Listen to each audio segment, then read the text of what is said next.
India is the outsourcing hub in the globe. It is the world's largest provider of outsourced services with a market share of over 50%. It is quite visible that there has been huge reduction of tech jobs that were cut globally to move to India by 2024-25. Hello and welcome to VARINDIA News Hour.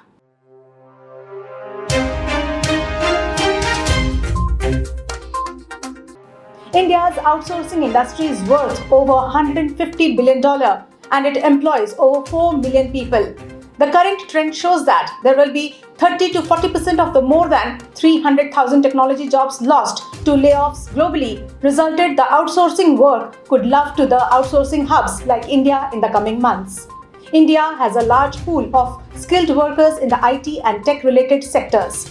The most important factor is the support from the government for the outsourcing industry. The Indian government has been supportive of the outsourcing industry by providing tax breaks and other incentives to attract foreign investment. Over the last year, global technology companies and technology service arms of multinationals such as Google, Microsoft, Meta, Amazon, and Salesforce have announced multiple rounds of layoffs. So have large banking and telecom majors. As per NASSCOM, India has more than 2,700 global capability centers, that is GCC units, of which more than 65% are of US headquartered companies. The Indian GCC's cohort added a little over 150,000 employees to grow from 1.45 million in fiscal 2022 to 1.6 million by end fiscal 2023, says expert from a staffing firm Exfino.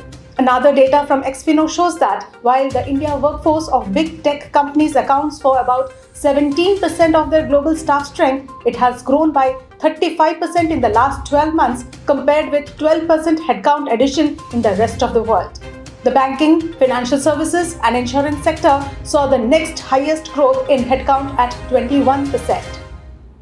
The growth of the Indian outsourcing industry is not just limited to IT and tech-related functions. Other sectors such as manufacturing, healthcare and financial services are also increasingly outsourcing their operations to India. The growth of the Indian outsourcing industry is a positive sign for the Indian economy.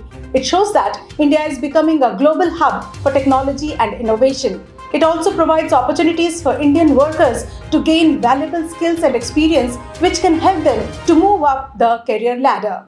Let's look into today's headlines.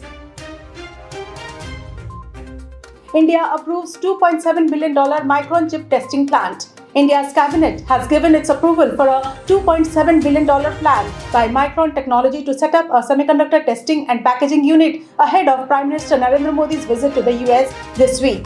Micron's plant is set to be built in Gujarat and the government will dole out PLI worth 110 billion rupees. Google reportedly planning to assemble Pixel phones in India. Google is scanning for suppliers in India to assemble its Pixel smartphones. Google has begun early conversations with companies including homegrown Lava and Dixon Technologies and Foxconn's India unit Bharat FIH. These potential partners in talks with Google have won the government's production-linked financial incentives which Apple used to increase its iPhone production in India. Teleperformance and Microsoft signed $185 million deal to launch GenAI tool. France Teleperformance has signed a $185 million deal with Microsoft to launch its proprietary TP GenAI ahead of its Artificial Intelligence Investor Day. The company claims generative AI algorithms such as ChatGPT that can be used to create new content including audio, text and simulations will boost efficiency, accuracy and customer experience. Realme announces new update to disable controversial intelligent services feature.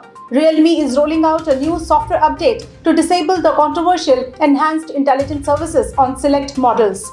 Phones such as the Realme 11 Pro and the Realme 11 Pro Plus have started receiving a software patch that automatically disables the service without requiring any user intervention. Besides disabling the enhanced intelligent services, the update no more collects call logs and SMS messages. SBI's MD Swaminathan Janaki Raman appointed as RBI Deputy Governor. The Appointments Committee of the Cabinet, that is ACC, has appointed Swaminathan Janaki Raman, Managing Director, State Bank of India, to the post of Deputy Governor of the Reserve Bank of India for a period of 3 years from the date of joining the post or until further orders. He worked for SBI for almost 33 years in a variety of positions, including Chief Digital Officer and Deputy Managing Director Finance. He will replace Deputy Governor M.K. Jain, whose tenure will end this month. That's all for now. Please like, share, comment and subscribe to VARINDIA News Magazine. You can download the VARINDIA app from Google Play Store and Apple App Store for more news and updates. Stay tuned. Thank you.